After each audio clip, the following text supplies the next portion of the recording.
5.5 ലക്ഷം രൂപ ശമ്പളം ഇവിടെ ഞാൻ പ്രവർത്തിക്കുമ്പോ ദുബായിലെ കമ്പനിയിൽ നിന്ന് എനിക്ക് കിട്ടി എന്ന ആരോപണം ഉണ്ടായതിനെ തുടർന്നാണോ എന്നെ മുസ്ലിം ലീഗിൽ നിന്ന് പുറത്താക്കിയത്? ഒരുപാട് ബിസിനസ് സ്ഥാപനങ്ങളിൽ പാവപ്പെട്ട ലീഗിന്റെ സമ്പന്നരായിട്ടുള്ള ആളുകളെ കൂട്ടുപിടിച്ചും ചതിച്ചും പങ്കാളിയായി എന്ന ആരോപണം മുസ്ലിം ലീഗിന്റെ സംസ്ഥാന പ്രസിഡന്റിന് കിട്ടിയതിന്റെ വെളിച്ചത്തിലാണോ ഈ വിനീതനെ, മുസ്ലിം യൂത്ത് ലീഗിന്റെ സംസ്ഥാന ജനറൽ സെക്രട്ടറി ആയിരുന്ന എന്നെ പാർട്ടി പുറത്താക്കിയത്? ആയിരുന്നില്ല കൂട്ടരെ. ഗുജറാത്തിൽ കലാപമുണ്ടായത് നമുക്കറിയാം. എന്തേ മുസ്ലിം ലീഗ് പിരിച്ച പണം കൊണ്ട് അവിടെ ആളുകൾക്ക് വീടുണ്ടാക്കി കൊടുത്തില്ല എന്ന് ഞാൻ മുസ്ലിം ലീഗിന്റെ സംസ്ഥാന പ്രവർത്തക സമിതിയിൽ ചോദിച്ചു. 2 കൊല്ലം കഴിഞ്ഞിട്ട് ഒരു വീടുണ്ടാക്കി കൊടുക്കാൻ ലീഗിന് കഴിഞ്ഞില്ല.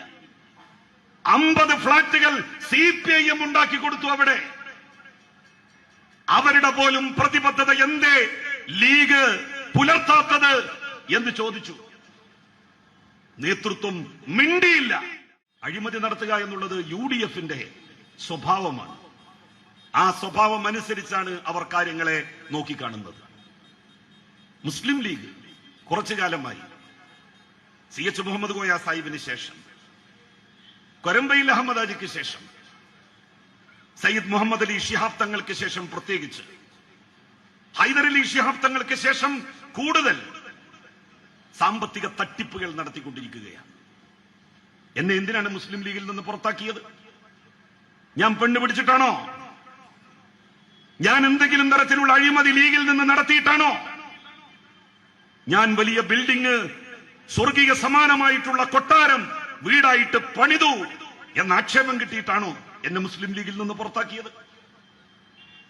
5.5 ലക്ഷം രൂപ ശമ്പളം ഇവിടെ ഞാൻ പ്രവർത്തിക്കുമ്പോ ദുബായിലെ കമ്പനിയിൽ നിന്ന് എനിക്ക് കിട്ടി എന്ന ആരോപണം ഉണ്ടായതിനെ തുടർന്നാണോ എന്നെ മുസ്ലിം ലീഗിൽ നിന്ന് പുറത്താക്കിയത്? ഒരുപാട് ബിസിനസ് സ്ഥാപനങ്ങളിൽ പാവപ്പെട്ട ലീഗിന്റെ സമ്പന്നരായിട്ടുള്ള ആളുകളെ കൂട്ടുപിടിച്ചും ചതിച്ചും പങ്കാളിയായി എന്ന ആരോപണം മുസ്ലിം ലീഗിന്റെ സംസ്ഥാന പ്രസിഡന്റിന് കിട്ടിയതിന്റെ വെളിച്ചത്തിലാണോ ഈ വിനീതനെ, മുസ്ലിം യൂത്ത് ലീഗിന്റെ സംസ്ഥാന ജനറൽ സെക്രട്ടറി ആയിരുന്ന എന്നെ പാർട്ടി പുറത്താക്കിയത്? ആയിരുന്നില്ല കൂട്ടരെ. ഗുജറാത്തിൽ കലാപമുണ്ടായത് നമുക്കറിയാം. 100 കണക്കിന് മുസ്ലിങ്ങൾ കൊല ചെയ്യപ്പെട്ട കലാപം, 1000 കണക്കിന് മുസ്ലിങ്ങൾ തെരുവിലേക്ക് വലിച്ചെറിയപ്പെട്ട കലാപം, എത്രയോ മനുഷ്യരുടെ വീടുകൾ ചുട്ടരിക്കപ്പെട്ട കലാപം. ആ കലാപത്തെ തുടർന്ന് പലരും പിരിവ് നടത്തി. അന്ന് ഞാൻ എതിർപക്ഷത്തായിരുന്നു CPIMന്റെ. CPIM പിരിവ് നടത്തി. അവരേതാണ്ട് 50ഓളം ഫ്ളാറ്റുകൾ ഗുജറാത്തിലുണ്ടാക്കി കലാപബാധിതർക്ക് നൽകുന്ന ഫോട്ടോ ഞാൻ കണ്ടിട്ടുണ്ട്. ദേശാഭിമാനിയിലല്ല, അന്ന് മനോരമയിൽ MA ബേബിയാണ് ആ വീടുകൾ സമർപ്പിച്ചത് എന്ന് ഞാൻ ഇന്നും ഓർക്കുന്നു. മുസ്ലിം ലീഗും ഗുജറാത്ത് ഫണ്ട് സമാഹരിച്ചിരുന്നു. 2 വർഷം കഴിഞ്ഞു കലാപം കഴിഞ്ഞിട്ട്. എന്തേ മുസ്ലിം ലീഗ് പിരിച്ച പണം കൊണ്ട് അവിടെ ആളുകൾക്ക് വീടുണ്ടാക്കി കൊടുത്തില്ല എന്ന് ഞാൻ മുസ്ലിം ലീഗിന്റെ സംസ്ഥാന പ്രവർത്തക സമിതിയിൽ ചോദിച്ചു. 2 കൊല്ലം കഴിഞ്ഞിട്ട് ഒരു വീടുണ്ടാക്കി കൊടുക്കാൻ ലീഗിന് കഴിഞ്ഞില്ല. 50 ഫ്ളാറ്റുകൾ CPIM ഉണ്ടാക്കി കൊടുത്തു. അവിടെ അവരുടെ പോലും പ്രതിബദ്ധത എന്തേ ലീഗ് പുലർത്താത്തത് എന്ന് ചോദിച്ചു. നേതൃത്വം മിണ്ടിയില്ല. ഒരക്ഷരം എന്റെ പ്രതികരണത്തോട് പ്രതികരിച്ചില്ല. ഞാൻ വീണ്ടും ചോദിച്ചു, സുനാമി ഫണ്ട് നമ്മൾ ആർക്കാണ് കൊടുത്തത്? മുഖ്യമന്ത്രിക്ക് കൊടുത്തിട്ടുണ്ടോ? അന്ന് ഉമ്മൻചാണ്ടിയായിരുന്നു മുഖ്യമന്ത്രി. സുനാമി ഫണ്ട് വലിയ തോതിൽ പിരിവിച്ചു. എന്നിട്ട് അവസാനം 5 ലക്ഷം രൂപ ഞാനിത് പറഞ്ഞതിന് ശേഷം കൊടുത്തു. 5 ലക്ഷം രൂപ. അന്നും മുസ്ലിം ലീഗ് പിരിച്ചാൽ കോടികൾ കിട്ടും, പ്രത്യേകിച്ച് ദുരന്തവുമായി ബന്ധപ്പെട്ട്. എന്നിട്ട് സുനാമി ഫണ്ട് 5 ലക്ഷം രൂപ കൊടുത്തു. ഞങ്ങൾ അങ്ങനെ പിരിച്ചിട്ടില്ല എന്ന് പറഞ്ഞു. ഞാൻ ചന്ദ്രികയിൽ വന്ന വാർത്ത സഹിതം ജനങ്ങളെ കാണിച്ചു. ഒരു മറുപടിയും മുസ്ലിം ലീഗിന് പറയാനുണ്ടായിരുന്നില്ല. ഗുജറാത്ത് ഫണ്ടും സുനാമി ഫണ്ടും ചോദിച്ചു എന്ന് മാത്രമല്ല, കരിമണൽ ഖനനം അത് സർക്കാരിന്റെ സംവിധാനത്തിലാവണം, അതിനാണ് മുസ്ലിം ലീഗിന്റെ മന്ത്രി പി കെ കുഞ്ഞാലിക്കുട്ടി ശ്രമിക്കേണ്ടത് എന്ന് പരസ്യമായി ഞാൻ അന്ന് അഭിപ്രായം പറഞ്ഞു. അതിന്റെ പേരിലാണ് എന്നെ പുറത്താക്കിയത് മുസ്ലിം ലീഗിൽ നിന്ന്. അതിനുശേഷം പിന്നീട് ഞാൻ അന്ന് തന്നെ പറഞ്ഞിരുന്നു, പിരിവെടുത്ത് സംഖ്യ സമാഹരിച്ച് അത് ചെലവാക്കാൻ ലീഗിന് കഴിയില്ലെങ്കിൽ ലീഗ് അതിന് മുതിരരുത്, ലീഗ് അതിന് തയ്യാറാവരുത്. 10 പൈസ പിരിച്ചാൽ ഇസ്ലാം മത വിശ്വാസികളുടെ വിശ്വാസപ്രകാരം പടച്ച തമ്പുരാനോട് മറുപടി പറയേണ്ടതാണ്. അതുകൊണ്ട് ലീഗ് പിരിച്ചില്ലെങ്കിൽ ആരും ചോദിക്കില്ല എന്തേ പിരിച്ചില്ല എന്ന്. പക്ഷെ പിരിഞ്ഞു കിട്ടിയത് ചെലവാക്കിയില്ലെങ്കിൽ നാട്ടുകാരും നാഥനും ചോദിക്കും മുസ്ലിം ലീഗിനോട്, ലീഗിന്റെ നേതൃത്വത്തോട്, എന്തേ നിങ്ങൾ അനാഥകൾക്ക് വേണ്ടി, അശരണർക്ക് വേണ്ടി, പാവപ്പെട്ടവർക്ക് വേണ്ടി പിരിച്ച പണം ചെലവാക്കിയില്ല എന്ന്. അതുകൊണ്ട് ലീഗ് പിരിക്കരുത് ദയവായിട്ട്. പിരിച്ചത് ചെലവാക്കാൻ മുസ്ലിം ലീഗിന് സാധിക്കുന്നില്ലെങ്കിൽ, ആ വലിയ ധർമ്മവും ഉത്തരവാദിത്തവും നിർവഹിക്കാൻ ലീഗിന് കഴിയുന്നില്ലെങ്കിൽ ലീഗ് ദയവായിട്ട് അത് ചെയ്യരുത് എന്നാണ് അന്ന് മുസ്ലിം ലീഗിന്റെ സംസ്ഥാന കമ്മിറ്റിയിൽ അവസാനമായിട്ട് പറഞ്ഞത് ഞാൻ. അതിന്റെ പേരിലാണ് എന്നെ പടിയടച്ച് പിണ്ടം വെച്ചത്. അല്ലാതെ ലീഗിൽ നിന്ന് ഞാൻ തെറ്റിപ്പോന്നതാണോ? മുസ്ലിം ലീഗിൽ നിന്ന് എന്തെങ്കിലും പദവികൾ കിട്ടാത്തതിന്റെ പേരിൽ രാജിവെച്ചു പോന്നതാണോ ഞാൻ? എന്നെ ചവിട്ടി പുറത്താക്കി. ഇങ്ങനെയുള്ളവർ ലീഗിൽ പറ്റില്ല, കണക്ക് ചോദിക്കുന്നവർ ലീഗിൽ വേണ്ട എന്നാണ് അന്ന് ലീഗ് തീരുമാനിച്ചത്. ലീഗ് അതിപ്പോഴും തുടരുകയാണ്. അതിന്റെ പ്രതിഫലനമാണ് പല കാര്യങ്ങളിലും ഉണ്ടായത്. കത്തുവ ഉന്നോവ ഫണ്ട് ദുർവിനിയോഗം ചെയ്തു. 5 ലക്ഷം രൂപയാണ് ആ പെൺകുട്ടിയുടെ കുടുംബത്തിന് കൊടുത്തത് എന്ന് യൂത്ത് ലീഗിന്റെ നേതാക്കന്മാര് തന്നെ വെളിപ്പെടുത്തി. അപ്പൊ ചോദിക്കും, നീ എന്തിനാണ് ലീഗിന്റെ കാര്യം നോക്കുന്നത്? നോക്കണം. കാരണം ഞാൻ മുസ്ലിം യൂത്ത് ലീഗിന്റെ സംസ്ഥാന ജനറൽ സെക്രട്ടറി ആയിരുന്നു. പിരിച്ച പണം ശരിക്ക് ഉപയോഗപ്പെടുത്തുക എന്നുള്ളത് ഒരു വിശ്വാസി എന്നുള്ള നിലയിൽ എല്ലാ വിശ്വാസികളുടെയും ചുമതലയാണ്. ആ ചുമതല നിർവഹിക്കാൻ എന്താണ് ലീഗിനും യൂത്ത് ലീഗിനും സാധിക്കാത്തത്? എന്താ കഴിയാത്തത്? കത്തുവ ഉന്നോവ ഫണ്ടിൽ വലിയ കൃത്രിമം നടന്നു. അതുപോലെ തന്നെ ധോത്തി ചാലഞ്ച്. പലരും ചോദിച്ചു എന്നോട്, ലീഗുകാര് 600 രൂപ കൊടുക്കുന്നതിൽ നിങ്ങൾക്കെന്താ പ്രശ്നം? അതിൽ എത്ര രൂപ ലീഗ് എടുത്താൽ നിങ്ങൾക്കെന്താ? ഞങ്ങൾക്കൊരു കാര്യമേ എനിക്ക് പറയാനുള്ളൂ, ലീഗിന് വേണ്ടി എത്ര രൂപ നിങ്ങൾ എടുത്തു അത് പറയടോ. അതെന്താ നിങ്ങൾക്ക് പറയാൻ പറ്റാത്തത്? 600 രൂപയുടെ തുണി കൊടുക്കുമ്പോ യൂത്ത് ലീഗ് എന്ന് പറഞ്ഞത് ഞങ്ങൾ സമ്മാനമായി, ഗിഫ്റ്റായി ഒരു മുണ്ട് കൊടുക്കും എന്നാണ്. രാംരാജിന്റെ ഒരു മുണ്ട് കൊടുക്കും. അതിന്റെ ഗുണഗണങ്ങളൊക്കെ അവർ പറഞ്ഞു. 2,72,000 ധോത്തികളാണ് രാംരാജിൽ നിന്ന് വാങ്ങിയത്. ഗിഫ്റ്റ് കൊടുക്കുമെന്ന് പറഞ്ഞ ആളുകൾ ആ തുണിയുടെ മുകളിൽ 730 രൂപ എന്ന് സ്റ്റിക്കർ ഒട്ടിച്ചത് എന്തിനാണ്? എടോ, സമ്മാനം കൊടുക്കുമ്പോ ആരെങ്കിലും സ്റ്റിക്കർ ഒട്ടിക്കോ? ഉള്ള സ്റ്റിക്കർ നമ്മൾ പറിച്ച് കളയല്ലേ ചെയ്യുക? ഇതിന്റെ വില കൂടിയാലും കുറഞ്ഞാലും കിട്ടുന്നയാൾക്ക് അറിയാൻ പാടില്ല എന്നുള്ളതല്ലേ നമ്മൾ തീരുമാനിക്കുക. അതിന് പകരം 150-200 രൂപയുടെ തുണി വാങ്ങി 400 രൂപയാണ് എന്ന് കള്ളം പറഞ്ഞ് 200 രൂപ പാർട്ടിക്കെടുത്ത് കള്ളത്തരം കാണിച്ചപ്പോ അത് വെളിച്ചത്ത് കൊണ്ടുവരണമെന്ന് എന്നോട് പറഞ്ഞത് മുസ്ലിം യൂത്ത് ലീഗിലെ എന്റെ സഹപ്രവർത്തകരാണ്. മുസ്ലിം യൂത്ത് ലീഗിൽ നേരത്തെ ഉണ്ടായിരുന്നവർ, ഇപ്പോൾ പ്രവർത്തിക്കുന്നവർ, അവരുമായിട്ടൊക്കെ എനിക്ക് നല്ല ബന്ധമാണ്. കാരണം അവരുമായി എനിക്ക് ബന്ധവിച്ഛേദം നടത്തേണ്ട കാര്യമില്ല. എന്താണ് ധോത്തി ചാലഞ്ചിന്റെ കാര്യത്തിൽ നടന്നത്? 100 രൂപ വ്യത്യാസം വന്നാൽ 2,72,00,000 രൂപയാണ് ആകുന്നത്. 2,72,000 തുണികളാണ് ഇവർ വാങ്ങിയത്. എന്നിട്ട് 600 രൂപ വാങ്ങി. ആ 600 രൂപയിൽ 100 രൂപ വ്യത്യാസം വന്നാൽ 100 രൂപക്ക് വാങ്ങിയ സാധനം 200 രൂപയാണ് എന്ന് പറഞ്ഞാൽ മറിയുന്നത് എത്ര രൂപയാണ് എന്നറിയുമോ നിങ്ങൾക്ക്? 2,72,00,000 രൂപ. 6 കോടി രൂപ മറിച്ചു. യൂത്ത് ലീഗിന്റെ സംസ്ഥാന ജനറൽ സെക്രട്ടറിയുടെ നേതൃത്വത്തിൽ എന്ന് ഞാൻ ആരോപിച്ചാൽ അതിനും മറുപടി ആണത്വമുണ്ടെങ്കിൽ പറയേണ്ടത്, ഇതടോ ഞങ്ങള് രാംരാജിൽ നിന്ന് തുണി വാങ്ങിയപ്പോ കിട്ടിയ ബില്ല് ഞങ്ങളിത് നാടിന്റെ മുമ്പിൽ സമർപ്പിക്കുന്നു, നാട്ടുകാർക്ക് സമർപ്പിക്കുന്നു എന്ന് പറഞ്ഞ് കാണിച്ചു കൊടുക്കുകയല്ലേ ചെയ്യേണ്ടത്? ഇന്നുവരെ, ഈ നിമിഷം വരെ ധോത്തി ചാലഞ്ചിൽ 2,72,000 തുണി രാംരാജ് എന്ന് പറയുന്ന കമ്പനിയിൽ നിന്ന് വാങ്ങിയത് എത്ര രൂപക്കാണ് എന്ന് ഇവരാ ബില്ല് കൊണ്ടുവരാൻ എന്താ തയ്യാറാവാത്തത്? എനിക്ക് കാണിച്ചു തരണ്ട, നാട്ടുകാരോട് പറ. അവർക്കൊരു സംശയം വന്നല്ലോ. ഇപ്പോ എത്ര രൂപ നിങ്ങൾ സംഘടനയ്ക്ക് വേണ്ടി എടുത്തു അതറിഞ്ഞാൽ മതി. അതിന്റെ മറവിൽ നിങ്ങൾ മുക്കി, എന്നിട്ട് ആ പണം ഗൾഫിൽ കൊണ്ടുപോയി പല പല ബിസിനസ്സുകളിൽ നിങ്ങൾ ഇറക്കി. പി കെ ഫിറോസിന്റെ പിതാവ് ഒരു KSRTC റിട്ടയർഡ് ഡ്രൈവറാണ്. അദ്ദേഹത്തിന് പരമ്പരാഗതമായി ഒരു സ്വത്തുമില്ല. സ്വർഗീയ സമാനമായിട്ടുള്ള കൊട്ടാരം കണക്കെയുള്ള വീട് പണിതു. എവിടെ നിന്ന് കിട്ടി പണം? അത് പറയാൻ ബാധ്യസ്ഥനാണ് യൂത്ത് ലീഗിന്റെ സംസ്ഥാന ജനറൽ സെക്രട്ടറി. ഞാൻ യൂത്ത് ലീഗിന്റെ സംസ്ഥാന ജനറൽ സെക്രട്ടറി ആയിരുന്ന സമയത്താണ് ഇപ്പോൾ പണിത വീട് പണിതത്. ലീഗിന്റെയും യൂത്ത് ലീഗിന്റെയും നേതാക്കളോട് ഞാൻ ചോദിക്കുന്നു, നിങ്ങൾ എന്റെ വീട്ടിൽ വന്നപ്പോ ലക്കോട്ടിൽ പണമിട്ട് 1 രൂപ നിങ്ങൾ എനിക്ക് തന്നിട്ടുണ്ടോ? ഞാൻ നിങ്ങളുടെ കയ്യിൽ നിന്ന് വാങ്ങിയിട്ടുണ്ടോ?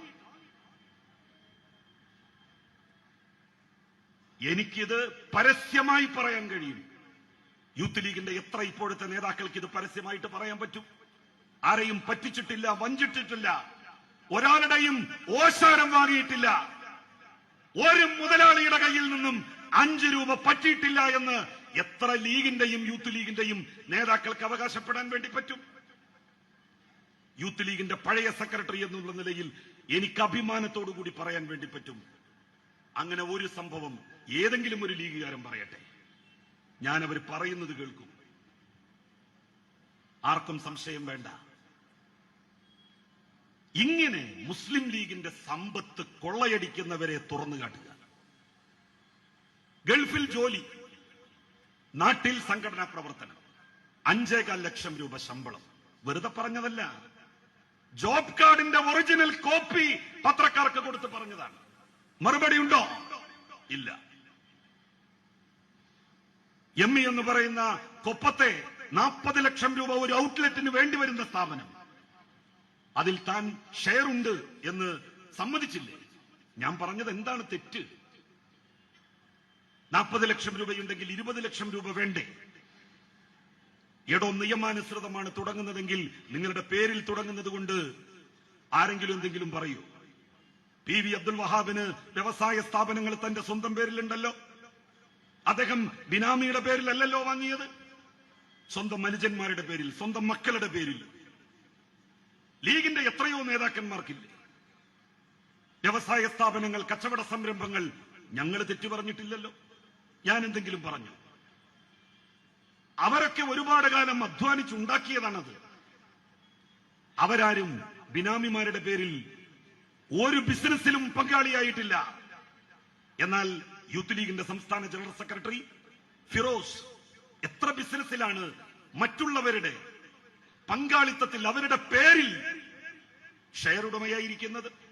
കോഴിക്കോട്ടെ എമ്മിയുടെ ഫ്രൈഡ് ചിക്കൻ ഔട്ട്ലെറ്റ് എന്റേതാണ്, അദ്ദേഹം പറയുകയാണ്. ഗൾഫിൽ ബിസിനസ് ഉണ്ടോ? ഇവിടെ തന്നെ മറ്റു ബിസിനസ്സുകൾ. പ്രൊജക്ട് വില്ല, വില്ല പ്രൊജക്ട് ഒക്കെ തുടങ്ങുന്നത് കോടിക്കണക്കിന് രൂപ ആസ്തിയുള്ള ആളുകളല്ലേ? ബ്ലൂഫിൻ എന്ന് പറയുന്ന പേരിൽ ഒരു വില്ല പ്രൊജക്ട്, അതുപോലെ തന്നെ ബ്ലൂഫിൻ ട്രാവൽസ്, ദുബായിൽ ബ്ലൂഫിൻ ടൂറിസം LLC, ദുബായിൽ തന്നെ ബ്ലൂഫിൻ പ്രോപ്പർട്ടി കെയർ LLC. ഇതിലൊക്കെ പങ്കാളിത്തമുണ്ട് എന്ന് പറഞ്ഞപ്പോ എന്തേടോ നിഷേധിക്കാതിരുന്നത്? ഈ തിരൂരങ്ങാടിയിൽ വന്നിട്ട് ഈ ബസ് സ്റ്റാൻഡിൽ കൂടിയ ലീഗിന്റെ പ്രവർത്തകരോട് പറഞ്ഞു, ഫിറോസ് എനിക്ക് അങ്ങനെയൊന്നുമില്ല എന്ന്. എന്നിട്ട് യൂത്ത് ലീഗ് പ്രവർത്തകരോട് ഒരു ഉപദേശം. എന്താ ഉപദേശം? ഉപദേശം മറ്റൊന്നുമല്ല, നിങ്ങളൊക്കെ ബിസിനസ് ചെയ്യണം. എല്ലാവരും ബിസിനസ് ചെയ്യണം എന്നുള്ളത് ശരിയാണ്. പക്ഷെ അവനവന്റെ പണം കൊണ്ടാവണം. മറ്റുള്ളവരെ പറ്റിച്ചും സംഘടനയുടെ പണം മുക്കിയും ഉണ്ടാക്കുന്ന നിക്ഷേപം കൊണ്ടാവരുത് ഒരു ബിസിനസ്സും നടത്തുന്നത് എന്നുള്ളതിൽ എന്തെങ്കിലും സംശയം ലീഗ് പ്രവർത്തകർക്കുണ്ടോ? ഇവരൊക്കെ ഇപ്പോ ചെയ്യുന്നത് കണ്ടാൽ നമ്മൾ എന്താ കരുതുക? CH മുഹമ്മദ് കോയ സാഹിബൊക്കെ ഒരു പോയത്തക്കാരനായിരുന്നു എന്നല്ലേ നമ്മൾ വിചാരിക്കേണ്ടത്?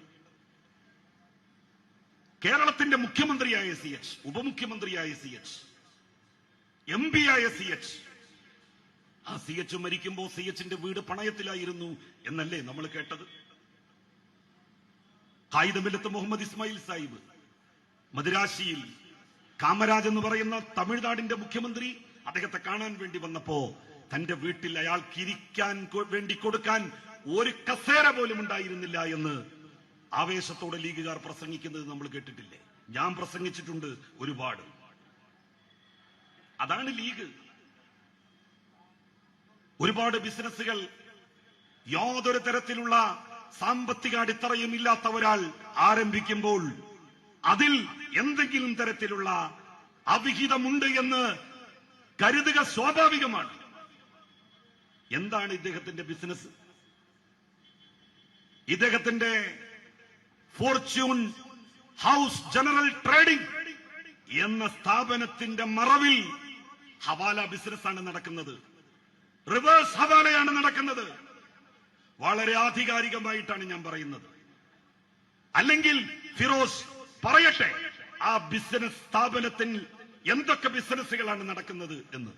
ഒരു ഓഫീസ് പോലും അതിന് ദുബായിലില്ല. 3 മാനേജർമാര് മാത്രമാണുള്ളത്. 3 മാനേജർമാരുള്ള, ഒരു സെയിൽസ്മാൻ ഇല്ലാത്ത, ഒരു സ്വീപ്പർ ഇല്ലാത്ത, ഒരു ക്ലാർക്ക് ഇല്ലാത്ത ലോകത്തിലെ ഏക കമ്പനി 5.25 ലക്ഷം രൂപയാണ് മാസം ഇന്ത്യയിൽ നിൽക്കുന്ന ഫിറോസിന് കൊടുക്കുന്നത്. ഇൻകം ടാക്സ് നിയമം അനുസരിച്ച് NRI അല്ലെങ്കിൽ ലോകത്തിന്റെ ഏത് ഭാഗത്ത് നിന്ന് കിട്ടുന്ന വരുമാനത്തിനും ഇന്ത്യക്കാരനാണെങ്കിൽ ഇന്ത്യയിൽ ടാക്സ് കൊടുത്തുകൊള്ളണം. ടാക്സ് കൊടുത്തോ ഫിറോസ്? 2018 മുതൽ ഈ ജോലിയുണ്ട്, ഗൾഫിലെ ജോലി. 2019 ഡിസംബർ വരെ, 2020 ഡിസംബർ വരെ അത് തുടർന്നു. 2021 നിയമസഭാ തെരഞ്ഞെടുപ്പിൽ സീറ്റ് കിട്ടും എന്ന് ലീഗിലെ പരമോന്നത നേതാവ് ഫിറോസിന് ഉറപ്പുകൊടുത്തിരിക്കണം. ഫിറോസ് എന്ത് പറഞ്ഞു? ഇനി തൽക്കാലം ഒരു 4 മാസത്തേക്ക് വേണ്ട. എന്ത്? Job visa. നോമിനേഷൻ കൊടുത്തു.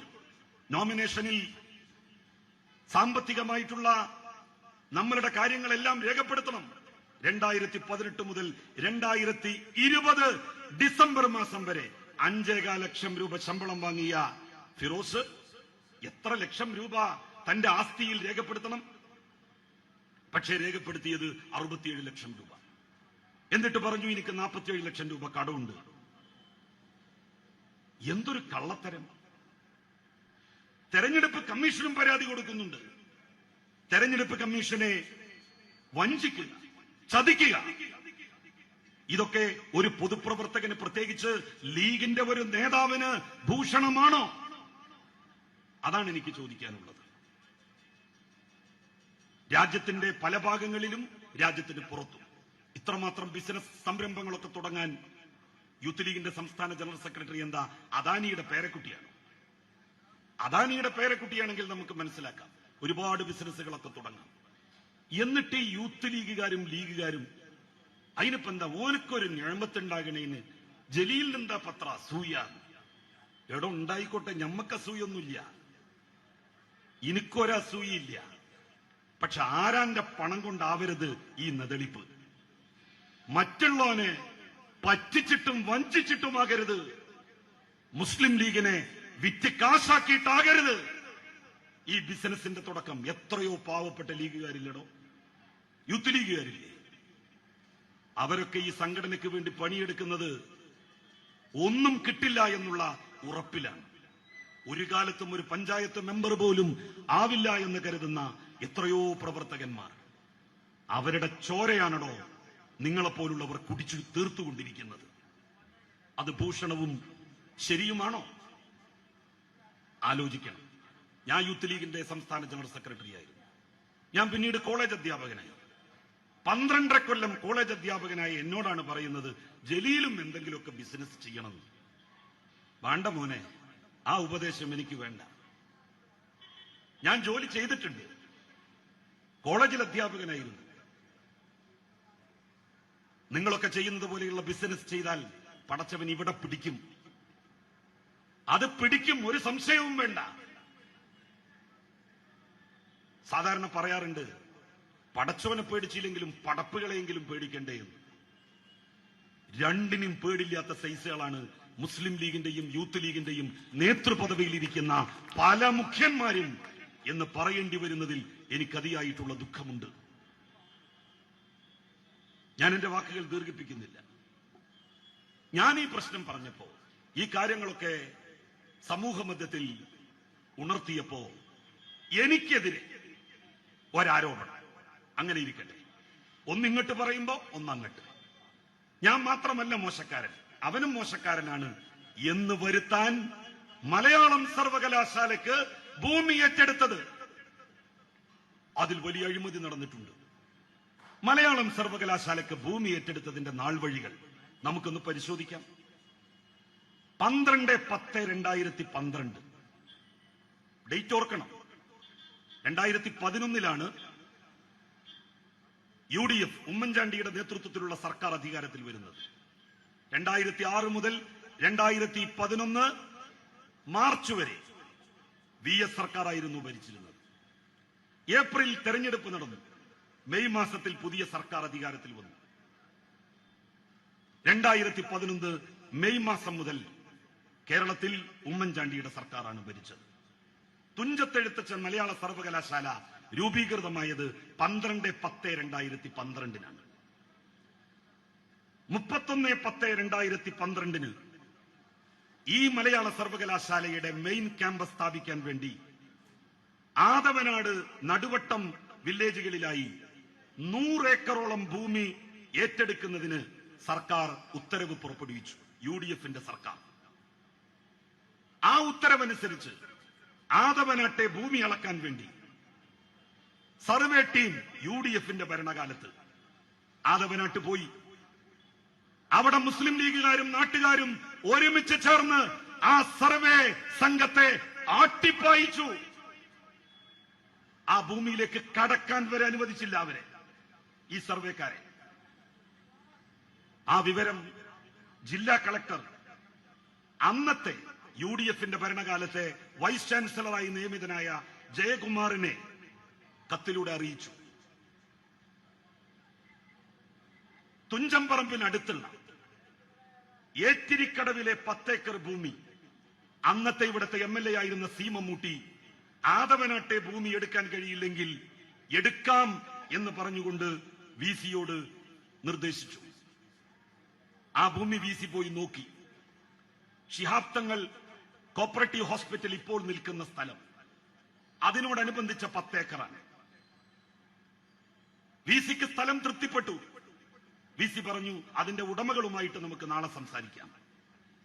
നാളെ സംസാരിക്കാം എന്ന് VC പറഞ്ഞതിന്റെ അന്ന് രാത്രി ആ ഉടമകളെ മുഴുവൻ മമ്മൂട്ടിയുടെ നേതൃത്വത്തിൽ ലീഗ് നേതാക്കന്മാര് പോയി കണ്ട് അത് വിലക്ക് വാങ്ങി ശിഹാബ് തങ്ങൾ കോപ്പറേറ്റീവ് സൊസൈറ്റിയുടെ പേരിലാക്കി. അല്ലെങ്കിൽ ഇന്ന് ശിഹാബ് തങ്ങൾ കോപ്പറേറ്റീവ് ഹോസ്പിറ്റൽ നിൽക്കുന്ന സ്ഥലം അത് ചതുപ്പ് നിലമാണ്, പാടമാണ്. ആ സ്ഥലം എന്നിട്ട്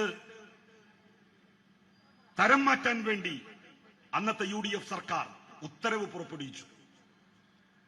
അങ്ങനെയാണ് സർവകലാശാലയ്ക്ക് ഏറ്റെടുക്കാൻ വേണ്ടി ഉദ്ദേശിച്ച ഭൂമി ശിഹാബ് തങ്ങൾ കോപ്പറേറ്റീവ് ഹോസ്പിറ്റലിന് വേണ്ടി ലീഗ് നേതൃത്വം തലേ ദിവസം വഞ്ചനയിലൂടെ കൈക്കലാക്കിയത്. പിന്നെ ഭൂമി വേണം, എന്തു ചെയ്യും? 21/5/2014 21/5/2014 UDF ഭരിക്കുന്ന കാലത്ത് 16-ലാണല്ലോ LDF സർക്കാർ വരുന്നത്. 21/5/2014 മാങ്ങാട്ടിരിയിൽ ഇപ്പോൾ ഏറ്റെടുത്തിരിക്കുന്ന ഭൂമി അന്നത്തെ MLA സി മമ്മൂട്ടിയാണ് VC-ക്ക് കാണിച്ചു കൊടുക്കുന്നത്. ശിഹാബ് തങ്ങൾ കോപ്പറേറ്റീവ് ഹോസ്പിറ്റലിന് ഏറ്റെടുത്ത സ്ഥലം നമുക്ക് നഷ്ടപ്പെട്ടു. അതുകൊണ്ട് ഇതാ മൂന്നാമതൊരു സ്ഥലം. ഇപ്പൊ ഏറ്റെടുത്ത സ്ഥലം കാണിച്ചു കൊടുക്കുന്നത് ഞാനല്ല, ഏതെങ്കിലും ഇടതുപക്ഷ പ്രവർത്തകനല്ല. ശ്രീ അബ്ദുറബ്ബ് വിദ്യാഭ്യാസ മന്ത്രിയായിരുന്ന കാലത്ത്, ഉമ്മൻചാണ്ടി മുഖ്യമന്ത്രിയായിരുന്ന കാലത്ത് ആ സ്ഥലം കാണിച്ചു കൊടുക്കുന്നത് സി മമ്മൂട്ടി MLA ആണ്. അത് VC പോയി കണ്ടു. VC അതിനെ സംബന്ധിച്ച് ഒരു റിപ്പോർട്ട് തയ്യാറാക്കി. ആ സ്ഥലം 8 മീറ്റർ വീതിയുള്ള PWD റോഡിന്റെ ഓരത്താണ് കിടക്കുന്നത്. അതിന്റെ 2 ഭാഗത്തുമായിട്ടാണ് ആ ഭൂമി കിടക്കുന്നത്. ക്യാമ്പസിന് വളരെ അനുയോജ്യമായ സ്ഥലമാണിത് എന്ന് ബന്ധപ്പെട്ടവരെ VC അറിയിച്ചു. കാണിച്ചു കൊടുത്തത് സി മമ്മൂട്ടി MLA. 4/6/2014 UDF ഭരിക്കുന്ന കാലത്ത് മാങ്ങാട്ടിരിയിൽ നേരത്തെ സ്ഥലം MLA മമ്മൂട്ടി കണ്ടെത്തിയ 6.80 ഏക്കറിന്റെ കൂടെ 4.33 ഏക്കർ കൂടി ലഭിക്കുമെന്നും മൊത്തം 11.13 ഏക്കർ സ്ഥലം എത്രയും വേഗം വില നിശ്ചയിച്ച് ഏറ്റെടുക്കാൻ നടപടികൾ സ്വീകരിക്കണമെന്നും ആവശ്യപ്പെട്ടുകൊണ്ട് അന്നത്തെ UDF-ന്റെ കാലത്തെ വൈസ് ചാൻസലർ അബ്ദുറബ്ബിന് അന്നത്തെ റവന്യൂ മന്ത്രിക്ക് കത്തെഴുതി. 6/10/2014 VC വൈസ് ചാൻസലർ ജില്ലാ കളക്ടർക്കും ഇതേ ആവശ്യം ഉന്നയിച്ചുകൊണ്ട് കത്ത് നൽകി. 29/10/2014 ഭൂമി ഏറ്റെടുക്കുന്നതിനും തരം മാറ്റുന്നതിനും നടപടികൾ സ്വീകരിക്കണമെന്നാവശ്യപ്പെട്ട് ജില്ലാ കളക്ടർ VC-ക്ക് കത്ത് നൽകി. 21/10/2014 കളക്ടറുടെ കത്ത് പ്രകാരം സർവകലാശാല അഡ്മിനിസ്ട്രേറ്റീവ് ഓഫീസർ വെട്ടം ഗ്രാമപഞ്ചായത്തിലെ സെക്രട്ടറിക്ക് അപേക്ഷ സമർപ്പിക്കുകയാണ്. 6/12/2014 സർവകലാശാലക്കായി ഏറ്റെടുക്കാൻ പോകുന്ന ഭൂമി പരിവർത്തനപ്പെടുത്തുന്നതിനുള്ള തീരുമാനം വെട്ടം ഗ്രാമപഞ്ചായത്ത് ഇറക്കുകയാണ്. അവർ തീരുമാനിക്കുകയാണ് സർക്കാരിലേക്ക് ശുപാർശ ചെയ്യാൻ. ഏത് ഭൂമി? ഇപ്പോ LDF-ന്റെ നേതാക്കന്മാരുടെ ഭൂമി എന്ന് ആക്ഷേപിക്കുന്ന ഭൂമി തരം മാറ്റാൻ അന്ന് ആദ്യം റെക്കമെൻഡ് ചെയ്യുന്നത് വെട്ടം ഗ്രാമപഞ്ചായത്ത് ഭരണസമിതിയാണ്. അന്ന് ലീഗായിരുന്നു വെട്ടം പഞ്ചായത്ത് ഭരിച്ചിരുന്നത്. 6/12/2014 നോട്ട് ദി ഡേറ്റ് 22/4/2015 ഏറ്റെടുക്കുന്ന ഭൂമിയുടെ വില നിശ്ചയിക്കുന്നതിന് DLPC-യെ ചുമതലപ്പെടുത്തി അന്നത്തെ UDF സർക്കാർ ഉത്തരവ് പുറപ്പെടുവിച്ചു. ഏത് ഭൂമി? ഇപ്പോൾ ഏറ്റെടുത്ത ഭൂമി. ആ ഭൂമി ഏറ്റെടുക്കുന്നതിന് വില നിശ്ചയിക്കാൻ ജില്ലാതല ഭൂമി വാങ്ങൽ കമ്മിറ്റി, ആ കമ്മിറ്റി സർക്കാർ രൂപീകരിച്ചുകൊണ്ട് ഉത്തരവ് പുറപ്പെടുവിച്ചു. 9/7/2015 മലയാള സർവകലാശാലയ്ക്ക് ഏറ്റെടുക്കുന്ന ഭൂമി പരിവർത്തിപ്പിക്കാൻ കൃഷി വകുപ്പ് ഉത്തരവ് നൽകി. ഏത്? ഇപ്പോൾ ഏറ്റെടുത്തിരിക്കുന്ന കണ്ടൽക്കാടുകളും ചതുപ്പുനിലങ്ങളും നിറഞ്ഞ ഭൂമി എന്ന് UDF പറയുന്ന ഭൂമി, അത് തരം മാറ്റാൻ തണ്ണീർത്തട നിയമത്തിന്റെ പരിധിയിൽ നിന്ന് ഒഴിവാക്കിക്കൊണ്ടുള്ള ഉത്തരവ് UDF-ന്റെ സർക്കാരിന്റെ കാലത്ത് കൃഷി വകുപ്പ് ഇറക്കി. ഡേറ്റ് വേണോ? 9/7/2015 ഉത്തരവ് നമ്പർ 123/2015 കൃഷി വകുപ്പ്. അപ്പൊ ആ സ്ഥലം ഏറ്റെടുക്കുന്നതിന്റെ ഭാഗമായി തരം മാറ്റാൻ UDF സർക്കാർ തീരുമാനിച്ചു.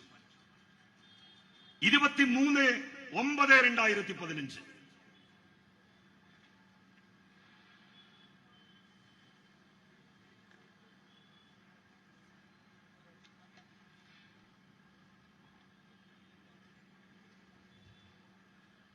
ഈ ഭൂമിക്ക് വില നിശ്ചയിക്കാൻ ആരാ തീരുമാനിക്കുന്നത്? UDF. 2-ാം മാസം 2021 2-ാം മാസം എന്ന് പറഞ്ഞാൽ ഫെബ്രുവരി. തെരഞ്ഞെടുപ്പ് നടക്കുന്നത് ഏപ്രിൽ മാസത്തിലാണ്. 2-ാം മാസം ഇവിടുത്തെ സ്ഥലം MLA മമ്മൂട്ടിയുടെ നിർബന്ധപ്രകാരം DLPC കൂടി 17 ഏക്കർ ഏറ്റെടുക്കാൻ വേണ്ടി തീരുമാനിച്ചു. സെന്റിന് 1,70,000 രൂപയും നിശ്ചയിച്ചു. 1,70,000 രൂപ നിശ്ചയിച്ചത് ഞാനല്ല, LDF അല്ല, UDFന്റെ സർക്കാരാണ്. 17 ഏക്കറും ഏറ്റെടുക്കാൻ തീരുമാനിച്ചു. കണ്ടൽക്കാടുകളും ഈ ചതുപ്പ് നിലവും നിറഞ്ഞ ഭൂമി. എന്നാൽ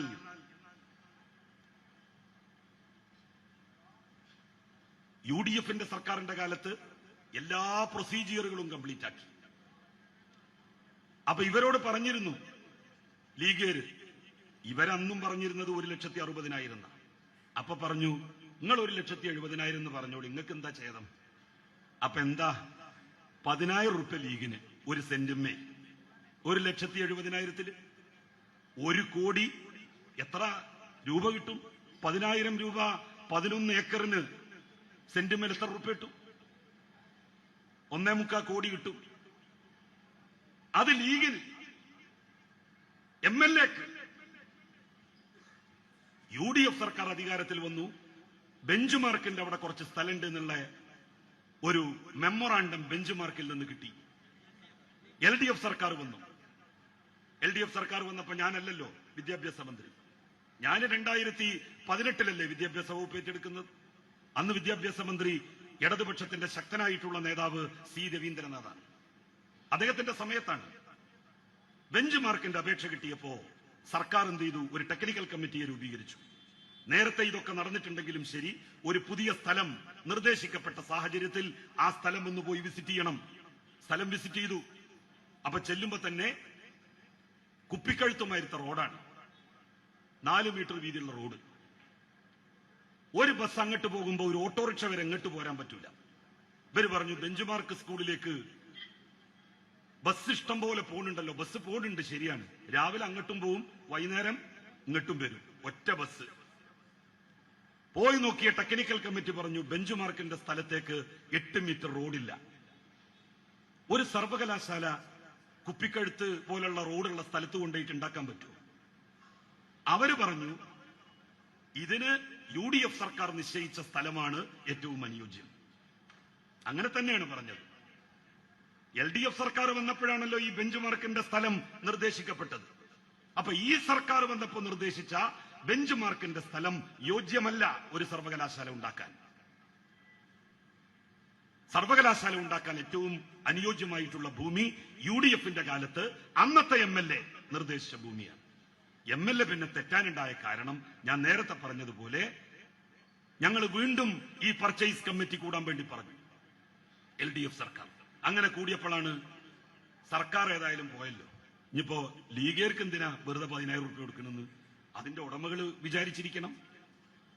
ഞങ്ങൾ 1,60,000 ഭൂമി തരാന്ന് പറഞ്ഞു. അത് പർച്ചേസ് കമ്മിറ്റി അംഗീകരിച്ചു. അങ്ങനെയാണ് ഈ ഭൂമി എടുക്കുന്നത്. ഭൂമി എടുക്കാൻ തീരുമാനിച്ചതിനെതിരെ ഹൈക്കോടതിയിൽ പോയി. ആദവനാട്ടെ ഒരുപാട് ഭൂമി പിന്നീട് വാങ്ങിയ അവർക്ക് പിന്നെയാണ് ഇതിന്റെ ഗുട്ടൻസ് മനസ്സിലായത്. ആദ്യം സർവേക്കൊക്കെ ചെന്നപ്പോ, മുമ്പൊക്കെ സർക്കാർ ആവശ്യത്തിന് സ്ഥലം എടുക്കുമ്പോ പൈസ കിട്ടൂല. ഈ സാധുക്കൾ അതാ വിചാരിച്ചത്, പൈസ കിട്ടൂല. പിന്നെയാണ് ഇതിന് പൈസ ഒക്കെ കിട്ടുന്നുള്ള ഒരു ബോധം വന്നപ്പോ ആദവനാട്ടെ കുറച്ച് ഭൂമി ഉടമകള് കുറെ ഭൂമിയൊക്കെ വാങ്ങിക്കണ്ട് ഇവിടെ ഭൂമി ഉണ്ട് എന്ന് പറഞ്ഞങ്ങാണ്ട് ഹൈക്കോടതി പോയി.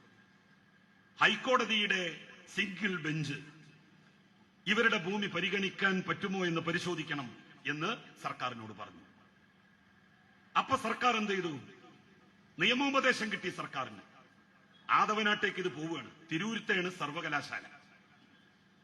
അങ്ങനെ ഒരു തർക്കവും ഇവിടെ നടന്നുകൊണ്ടിരുന്നു. അപ്പോ സർക്കാർ ഇത് സിംഗിൾ ബെഞ്ചാണല്ലോ പറഞ്ഞിട്ടുള്ളത്, ഡിവിഷൻ ബെഞ്ചിൽ അപ്പീൽ പോകാൻ വേണ്ടി തീരുമാനിച്ചു. നിയമോപദേശ പ്രകാരം ആ നിയമോപദേശം കിട്ടിയതിന്റെ ചുവട്ടിൽ ഞാൻ ഒപ്പിട്ടു എന്ന് പറഞ്ഞുകൊണ്ടാണ് ഇതാ ജലീലിന്റെ ഒപ്പ്, ഇതാ ജലീലിന്റെ ഒപ്പ്. ഉന്നത വിദ്യാഭ്യാസ മന്ത്രിയുടെ ഒപ്പുണ്ടാവും, അത് സ്വാഭാവികമല്ലേ. അതിനെന്തിനാണ് ഇങ്ങനെ ഒച്ചപ്പാടുണ്ടാക്കണത്? ഈയിടോ ഹൈക്കോടതിയുടെ ഡിവിഷൻ ബെഞ്ച് ആ കേസ് തള്ളി സിംഗിൾ ബെഞ്ചിന്റെ ഉത്തരവ് റദ്ദ് ചെയ്തു. അതിനെതിരെ സുപ്രീം കോടതിയിൽ പോയി ആദവനാട്ടെ ഭൂ ഉടമ അലിയും കൂട്ടുകാരും. അല്ലാതെ ലീഗല്ല പോയത്. ഭൂവുടമ അലിയും കൂട്ടുകാരോ പോയത് സുപ്രീം കോടതി. സുപ്രീം കോടതി പറഞ്ഞു സുപ്രീം കോടതിക്ക് പറമ്പ് കച്ചവടമല്ല പണി എന്ന് പറഞ്ഞ് ദൂരേക്ക് വലിച്ചെറിഞ്ഞു. അങ്ങനെ ഹൈക്കോടതി തള്ളി, സുപ്രീം കോടതി തള്ളി. എന്നിട്ടാണ് ഈ ഭൂമി LDF-ന്റെ സർക്കാർ ഏറ്റെടുക്കുന്നത്. അപ്പോഴും മദ്രാസിലെ ഗ്രീൻ ട്രിബ്യൂണൽ, ഹരിത ട്രിബ്യൂണലിൽ ഇവർ പരാതി കൊടുത്തു. ഇത് ചതുപ്പ് നിലമാണ്, ഇവിടെ എന്തുണ്ടെന്നാണ്, കണ്ടൽക്കാടുകളുണ്ട്, അതുകൊണ്ട് ഭൂമി ഏറ്റെടുക്കരുത്. അവസാനം ഹരിത ട്രിബ്യൂണലും പറഞ്ഞു, ആ കേസും തള്ളി. അങ്ങനെ ഹൈക്കോടതിയുടെ ഡിവിഷൻ ബെഞ്ച്, സുപ്രീം കോടതി, ഹരിത ട്രിബ്യൂണൽ, വിജിലൻസ്, ഇവരെല്ലാം തള്ളി. ആ തള്ളിയ ഭൂമിയാണ് LDF-ന്റെ സർക്കാരിന്റെ കാലത്ത് ഏറ്റെടുത്തത്. ഇവര് പറമ്പച്ചവടക്കാരായതുകൊണ്ട് ഇനി ആ ഗണത്തിൽ കൂട്ടിയിട്ടുണ്ട്. ഇനി ആ ഗണത്തിലാണ് കൂട്ടിയത്. അതിന് നിങ്ങൾ വേറെ ആളെ നോക്കിക്കോളി. ഈ തിരൂർ ബസ് സ്റ്റാൻഡിൽ നിന്നിട്ട് എന്നെ കുറിച്ച് നിങ്ങൾക്ക് എങ്ങനെയാണ് പറയാൻ തോന്നിയത്? എടോ 5 കൊല്ലം ഞാൻ ഇവിടെ ഇരുന്നു. ഇവിടുന്നാണ് ഞാൻ കോളേജിൽ പോയിരുന്നത്. നമ്മളെ പറവണ്ണ സ്റ്റോർ സലാംക മുസ്ലിം ലീഗിന്റെ പ്രവർത്തകനാണ്. ആ സലാംഖാനോട് ചോദിച്ചു നോക്ക്, ഈ 6 കൊല്ലത്തിനിടക്ക് ഒരു സർവത്ത് കുടിച്ചിട്ട് ഞാൻ പൈസ കൊടുക്കാതെ പോയിട്ടുണ്ടോന്ന് ചോദിച്ചു നോക്കടോ. ഈ നാട്ടിലെ, ഈ തിരൂരിലെ ഓരോ കച്ചവടക്കാരനോടും ചോദിക്കടോ, ഓല പറ്റിച്ചിട്ടുണ്ടോ, ഓല വഞ്ചിച്ചിട്ടുണ്ടോ? മുളയിൽ അറിയാം മുളക്കരുത്തുന്ന. ഒരാള് കക്കണോനാണെങ്കിൽ ചെറുപ്പത്തിൽ തന്നെ അറിയാം ഓൻ കക്കോ ഇല്ല എന്നുള്ളത്. ഒരു ലീഗേറിന്റെ ഇതുവരെ പറയാൻ പറ്റിയിട്ടില്ലല്ലോ ഞാൻ 10 പൈസ വാങ്ങി. എനിക്ക് അതിലാണ് അഭിമാനമുള്ളത്. പിന്നെ ഇപ്പൊ എന്താ പറഞ്ഞത്? ഞങ്ങൾ രാജിവെപ്പിച്ചില്ലേ? എടൊങ്ങൾ എങ്ങനെ രാജിവെപ്പിച്ചത്? നിങ്ങൾ എന്റെ പേരില്, ഞാൻ എന്റെ ബന്ധുവിനെ നിയമിച്ചു, ആ കമ്പനി നന്നായിക്കോട്ടെ എന്ന് കരുതിയിട്ട് ഒരു മനുഷ്യനും വരാത്ത സാഹചര്യത്തിൽ ഒരാളെ ഒരു കൊല്ലത്തേക്ക് ഡെപ്യൂട്ടേഷൻ നിയമിച്ചു. എന്നിട്ട് ലോകായുക്ത സിറിയക് ജോസഫിനെ നിങ്ങൾ വിലക്കെടുത്തു. വിലക്കെടുത്ത് നിങ്ങൾ എനിക്കെതിരായി വിധി ഉണ്ടാക്കിച്ചു. സാധാരണ ഒരാൾക്കെതിരെ വിധി പറയുമ്പോ അയാൾക്കൊരു നോട്ടീസ് കൊടുക്കണ്ടേ? അയാളോടൊന്ന് ചോദിക്കണ്ടടോ, നിങ്ങൾക്ക് എതിരായി ഇങ്ങനെ ഒരു പരാതി കിട്ടിയിരിക്കുന്നു, എന്താണ് നിങ്ങൾക്ക് ബോധിപ്പിക്കാനുള്ളത് എന്ന് എന്നോട് ചോദിക്കണ്ടേ? അങ്ങനെ ചോദിക്കാതെ, എനിക്കൊരു നോട്ടീസ് അയക്കാതെ എനിക്കെതിരായി വിധി ലോകായുക്ത എന്ന് പറയുന്ന സിറിയക് ജോസഫ് എന്ന ജഡ്ജിയെ കൊണ്ട് നിങ്ങൾ ചെയ്യിപ്പിച്ചതിന്റെ പിന്നിൽ നിങ്ങളും സിറിയക് ജോസഫും തമ്മിലുള്ള ഒരു ബന്ധമുണ്ട്. ആ ബന്ധം ഞാൻ പറയാം. എന്താണ് ആ ബന്ധമെന്നറിയോ? ജനുവരി 25-ാം തീയതി 2005, ജനുവരി 25, 2005, ജനുവരി 25-ാം തീയതി 2005 കേരള ഹൈക്കോടതി ഒരു വിധി പുറപ്പെടുവിച്ചിരുന്നു. ആ വിധി പുറപ്പെടുവിച്ചവരിൽ ഒരാൾ ലോകായുക്ത സിറിയക് ജോസഫാണ്. എന്തായിരുന്നു വിധി? 4 ആളുകൾ കൊല ചെയ്യപ്പെട്ട കോഴിക്കോട് ഐസ്ക്രീം പാർലർ കേസുമായി ബന്ധപ്പെട്ടായിരുന്നു വിധി. 2 പെൺകുട്ടികൾ കോഴിക്കോട് റെയിൽവേ ട്രാക്കിൽ മരിച്ചു കിടക്കുന്നത് കണ്ടു. ആ പെൺകുട്ടികൾ ഇറങ്ങി ഓടി എന്ന് പറയപ്പെടുന്ന ബിൽഡിംഗിന്റെ 2 വാച്ച്മാൻമാർ ദുരൂഹ സാഹചര്യത്തിൽ 1 മാസത്തിനുള്ളിൽ കൊല ചെയ്യപ്പെട്ടു. ഇതുമായി ബന്ധപ്പെട്ട് അന്നത്തെ വ്യവസായ വകുപ്പ് മന്ത്രിയായിരുന്ന PK കുഞ്ഞാലിക്കുട്ടിക്കെതിരായി വലിയ ആക്ഷേപവും ആരോപണവും ഉയർന്നു. ഈ കേസ് ഹൈക്കോടതിയിലെത്തി. ആ ഹൈക്കോടതിയിൽ 2004 എത്തിയ കേസ് ജനുവരി 25, 2005 കോടതി വിധി പറഞ്ഞു. വിധി പറഞ്ഞവരിൽ ഒരാൾ സിറിയക് ജോസഫ് എന്ന് പറയുന്ന ലോകായുക്തയാണ്.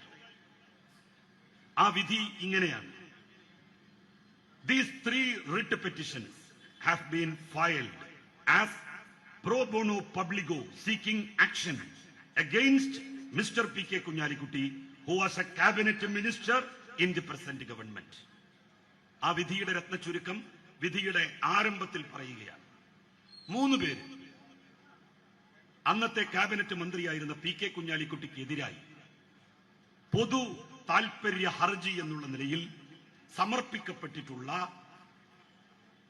ഹർജിയിലാണ് ഈ വിധി പറയുന്നത്. എന്നിട്ട് അവസാനം in view of what is stated above, we dismiss writ petitions ഈ വിധിയുടെ അവസാനത്തെ വാക്കാണ്. ഒരുപാട് കാര്യങ്ങൾ പറയുന്നുണ്ട്. ആ കാര്യങ്ങളൊക്കെ പറഞ്ഞ് കുഞ്ഞാലിക്കുട്ടിക്കെതിരായിട്ടുള്ള എല്ലാ ചാർജുകളും കോടതി ഡിസ്മിസ് ചെയ്യുന്നു എന്ന് വിധി പറഞ്ഞ സിറിയക് ജോസഫ് എന്ന് പറയുന്ന ജഡ്ജി. ആ ജഡ്ജി ലോകായുക്തയായി. അപ്പൊ അന്ന് ഈ വിധി പറഞ്ഞതിന് ലോകായുക്തക്ക് സിറിയക് ജോസഫിന് അന്നത്തെ ഹൈക്കോടതി ജഡ്ജിക്ക് പാരിതോഷികം കൊടുത്തു ലീഗ്. എന്താണ് പാരിതോഷികം കൊടുത്തത്? സിറിയക് ജോസഫിന്റെ അനുജൻ ജെയിംസ് ജോസഫിന്റെ ഭാര്യ ജാൻസി ജെയിംസിനെ മഹാത്മാഗാന്ധി യൂണിവേഴ്സിറ്റിയുടെ വൈസ് ചാൻസലറാക്കി.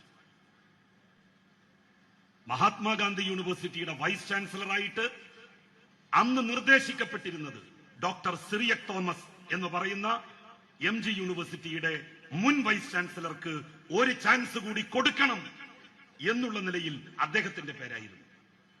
സിറിയക് തോമസിന്റെ പേര് വെട്ടി സിറിയക് ജോസഫ്, ജഡ്ജ് സിറിയക് ജോസഫിന്റെ അനുജൻ ജെയിംസ് ജോസഫിന്റെ ഭാര്യ ജാൻസി ജെയിംസിനെ MG യൂണിവേഴ്സിറ്റിയുടെ വൈസ് ചാൻസലറാക്കി. എന്നാണ് വൈസ് ചാൻസലറാക്കിയത്? എല്ലാം ഞാൻ എടുത്തിട്ടുണ്ട്. ഇത് പറഞ്ഞുകൊണ്ടേയിരിക്കുകയാണ്. എനിക്കെതിരായിട്ട് ഒരു കേസിന് പോകാൻ ഈ ജഡ്ജി എന്താ തയ്യാറാവാത്തത്? ഒരു ജഡ്ജിയുടെ വിധിക്കെതിരായി പരസ്യമായി ഞാൻ പറയുന്നു, എന്താ തയ്യാറാവാത്തതെന്നറിയോ? ഇത് റീ ഓപ്പൺ ചെയ്താൽ കള്ളത്തരം വെളിവാകുമെന്ന് ആരെക്കാളും അധികം ജഡ്ജിക്കറിയാം. അതുകൊണ്ടാണ് പോകാത്തത്.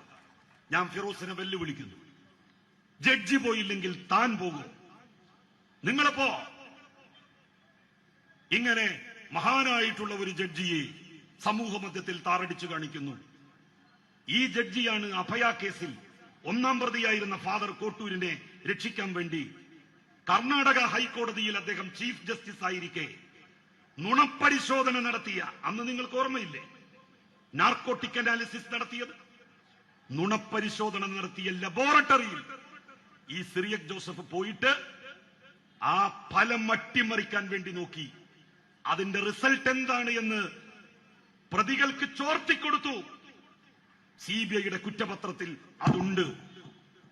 അങ്ങനെ ട്രാക്ക് റെക്കോർഡുള്ള, പണം കൊടുത്താൽ സ്വാധീനിക്കാൻ കഴിയുന്ന സിറിയക് ജോസഫിനെ സ്വാധീനിച്ച് 1 കൊല്ലം ഡെപ്യൂട്ടേഷൻ.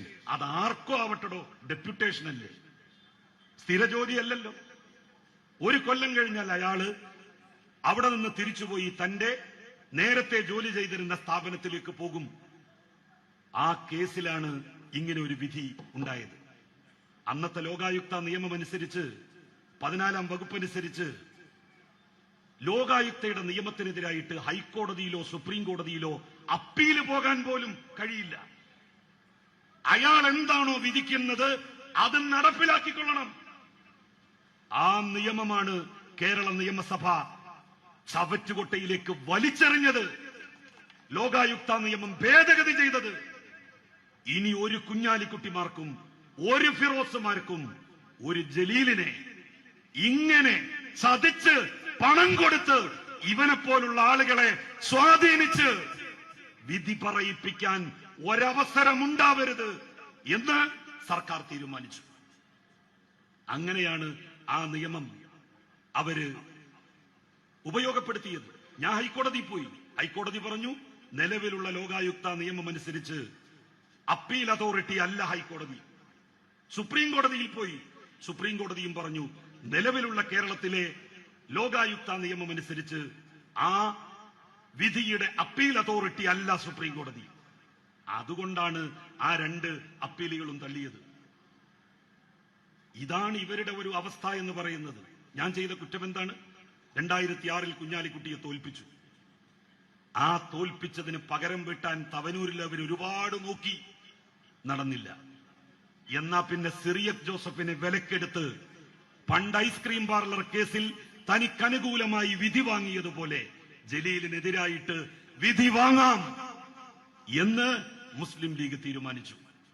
അതിന്റെ ഫലമായിരുന്നടോ ആ വിധി. ജാൻസി ജെയിംസിനെ VC ആക്കി നിയമിച്ചുകൊണ്ടുള്ള ഉത്തരവ് മുസ്ലിം ലീഗിന്റെ വിദ്യാഭ്യാസ മന്ത്രി പുറപ്പെടുവിച്ചത് 15/11/2004. 15/11/2004. ആ വിധി, ആ അപ്പോയിന്റ്മെന്റ് കഴിഞ്ഞ് കൃത്യം 2 മാസം കഴിയുന്നില്ല. അപ്പോഴാണ് ജനുവരി 25, 2005 കുഞ്ഞാലിക്കുട്ടിയെ കുറ്റവിമുക്തനാക്കിക്കൊണ്ടുള്ള സിറിയക് ജോസഫ് ഉൾപ്പെടുന്ന ബെഞ്ചിന്റെ വിധി വരുന്നത്. ഒരു സർവകലാശാലയുടെ VC സ്ഥാനം കൊടുത്തു. പൈസയും കൊടുത്തിട്ടുണ്ടെന്ന് എനിക്കറിയാം. കാരണം അന്ന് ഞാൻ ലീഗിലായിരുന്നല്ലോ. അപ്പൊ അന്ന് എനിക്കറിയാം ഇയാളെ സ്വാധീനിക്കാൻ വേണ്ടി അത് ചെയ്തിട്ടുണ്ട്. പക്ഷേ ആ ആളാണ് ഈ ആള് എന്ന് ഞാൻ ഈ വിധി വന്നതിന് ശേഷം പഠിച്ചപ്പോഴാണ് മനസ്സിലായത്. ഇവൻ എന്താണ് ഇത്തരം ഒരു വിധി പുറപ്പെടുവിക്കാനുള്ള കാരണമെന്ന് അന്വേഷിച്ചു. കാരണം എനിക്ക് പറയാനുള്ളത് കേൾക്കണ്ടേ? എന്നെ ഒന്ന് വിളിച്ച് കൂട്ടിൽ കയറ്റി നിർത്തിയിട്ട് ഈ കുറ്റം നിങ്ങൾ ചെയ്തിട്ടുണ്ടോ എന്ന് ചോദിക്കണ്ടേ? ഒരിക്കൽ പോലും ഒരു കോടതിയിലും വിളിക്കാതെ, ഒരു നോട്ടീസ് എനിക്ക് അയക്കാതെ എനിക്കെതിരായി വിധി പ്രസ്താവിച്ച ജഡ്ജ് അന്യായം ചെയ്തു എന്ന് മാത്രമല്ല, പെൺവാടിപ്പക്കാർക്കും കൂട്ടിക്കൊടുപ്പുകാർക്കും കൂട്ടുനിന്നു. അതാണുണ്ടായത്. അങ്ങനെയാണോ നിങ്ങൾ എന്നെ തോൽപ്പിച്ചത്? അല്ലാതെ മുഖാമുഖം നിന്ന് നിങ്ങൾക്ക് എന്നെ തോൽപ്പിക്കാൻ നിങ്ങൾക്ക് ജീവനുള്ളിടത്തോളം കഴിയില്ല. ആ ഉറപ്പ് എനിക്കുണ്ട്. കാരണം ഞാന് അന്യായമായി ഒരു മനുഷ്യന്റെ ഒരവകാശവും ഒരു ചില്ലി പൈസയും കവർന്നെടുത്തിട്ടില്ല എന്നുള്ള ഉറപ്പ് എനിക്കുണ്ട്. അപ്പൊ ഇവര് ചോദിക്കുന്നത്, എന്തിനാണ് ഖുർആൻ പിടിച്ചൊക്കെ സത്യം ചെയ്യുന്നത്? ഞാൻ ഖുർആൻ പിടിച്ച് സൈനുദ്ദീനോട് അല്ലെങ്കിൽ അംസക്കുട്ടിനോട് സത്യം ചെയ്യാൻ പോയിട്ടുണ്ടോ? ഗഫൂറിനോട് സത്യം ചെയ്യാൻ പോയിട്ടുണ്ടോ? സൈനുദ്ദീനോട് സത്യം ചെയ്യാൻ പോയിട്ടുണ്ടോ? ലീഗരോട് അതല്ലാതെ വേറെ മരുന്നില്ല. കാരണം ഖുർആൻ കണ്ട പാഞ്ഞ് കഴിച്ചിലാവൂല. ഖുർആന് നേരെ വിരുദ്ധമായി ജീവിക്കുന്നവരാണവർ. ഞാൻ ഖുർആൻ ഇന്ന് മാത്രമല്ല പിടിച്ചത്. നിങ്ങൾക്ക് ഓർമ്മയില്ലേ? 2006 എന്നെ പുറത്താക്കിയ സമയത്ത് എനിക്കെതിരായി മുസ്ലിം ലീഗ് വലിയ ഒരു ആരോപണം ഉന്നയിച്ചു. എന്തായിരുന്നു ആരോപണം? ഞാൻ ഗൾഫ് പോയിട്ട് പണം പിരിച്ചു, അനധികൃതമായി പണപ്പിരിവ് നടത്തിയതിന് ജലീലിനെ പുറത്താക്കിയെന്ന്. അന്ന് ഞാൻ വിശുദ്ധ ഖുർആൻ ഉയർത്തിപ്പിടിച്ച് അവിടെ നിന്ന് ആയിരക്കണക്കിന് വരുന്ന ആളുകളോട് ഒരു കാര്യമേ പറഞ്ഞുള്ളൂ, ഈ ഖുർആൻ സാക്ഷി. ഞാൻ അങ്ങനെ ചെയ്തിട്ടില്ല, ഞാൻ അങ്ങനെ ചെയ്യില്ല. എന്റെ നാട്ടുകാരോട് ഞാൻ പറഞ്ഞു, ഈ നാട്ടിലെ ഏതെങ്കിലും ഒരാൾക്ക് വല്ലതും ഞാൻ കൊടുക്കാനുണ്ടോ? കടകളിൽ നിന്ന് സാധനം വാങ്ങിയിട്ട് പണം നൽകാതെ പോയിട്ടുണ്ടോ? പറ നിങ്ങൾ. അങ്ങനെയുള്ള എന്നെ കുറിച്ചാണ് ഇവർ പറയുന്നത്. ഈ ഖുർആൻ സാക്ഷിയാക്കി നിങ്ങൾക്ക് എനിക്കെതിരായി കൊണ്ടുവന്ന ആരോപണം സത്യമാണെന്ന് പറയാൻ കഴിയുമോ എന്ന് ഞാൻ അന്ന് വെല്ലുവിളിച്ചു. അവിടെ നിന്നായിരുന്നു തുടക്കം. ആ തുടക്കമാണ് ഇന്ന് ഇപ്പോൾ എത്തിയിരിക്കുന്ന അവസ്ഥയിൽ ഈ വിനീതനെ എത്തിച്ചത്. ഖുർആൻ പിടിച്ച് സത്യം ചെയ്യണമെന്ന് ഞാൻ പറയുന്നത് അവരുടെ സംസ്ഥാന പ്രസിഡന്റ് നൂറുകണക്കിന് പള്ളികളുടെ കാളിയാണ്. കാളി എന്നുള്ള നിലയിൽ ഇന്ത്യൻ ഭരണഘടനയല്ല മതവിധി നടത്താൻ വേണ്ടി അടിസ്ഥാനമായി സ്വീകരിക്കുക, ഖുർആനാണ്. നിങ്ങൾക്ക് എന്താ ഖുർആനോട് ഇത്ര പുച്ഛം? പള്ളിയുടെ കാളിയായിട്ടുള്ള പാണക്കാട് സയ്യിദ് സാദിഖ് അലി ശിഹാബ് തങ്ങൾ, ബഷീർ അലി ശിഹാബ് തങ്ങൾ, റഷീദ് അലി ശിഹാബ് തങ്ങൾ, ഹമീദ് അലി ശിഹാബ് തങ്ങൾ, അബ്ബാസ് അലി ശിഹാബ് തങ്ങൾ, ഇവരൊക്കെ ഒരു കാര്യം വന്നാൽ, ഒരു മതവിധി കാളി കൊടുക്കേണ്ട അവസ്ഥ വന്നാൽ ഖുർആനല്ലേ ആധാരമായിട്ട് സ്വീകരിക്കുക, അല്ലാതെ ഇന്ത്യൻ ഭരണഘടനയാണോ? ആ ഖുർആനാണ് ഞാൻ ഉയർത്തിപ്പിടിച്ചത്. സത്യമായതുകൊണ്ടാണ് ഉയർത്തിപ്പിടിച്ചത്. കളവിന് ഖുർആൻ ആരെങ്കിലും ഉയർത്തിപ്പിടിക്കോ? ആ ധൈര്യം ആർക്കുണ്ടാകും? പ്രിയപ്പെട്ടവരെ, കള്ളപ്രചരണം നടത്തുകയാണ് ഇവര്. ചില വസ്തുതകൾ മുന്നോട്ട് കൊണ്ടുവരികയും മുസ്ലിം ലീഗിന്റെയും യൂത്ത് ലീഗിന്റെയും ചില കള്ളത്തരങ്ങൾ തുറന്നു പറയുകയും ചെയ്തപ്പോ എന്നെ ഒരു അഴിമതിക്കാരനാക്കാൻ എന്നാക്കെടുക്കട്ടെ. ഇവനക്കും ഒന്ന് 6 കൊല്ലം മുമ്പ് ഈ മലയാളം സർവകലാശാല പ്രശ്നം അടിയന്തര പ്രമേയമായിട്ട് നിയമസഭയിൽ വന്നതാ. അന്ന് ഞാനാണ് അതിന് മറുപടി പറഞ്ഞത്. അന്ന് ലീഗിന്റെ MLA ഓടിയ ഓട്ടം പുല്ല് മുളച്ചിട്ടില്ല. പിന്നെ അവിടെ എടോ മുസ്ലിം ലീഗിന്റെ MLA 15 കുട്ടികളില്ലേ അവിടെ?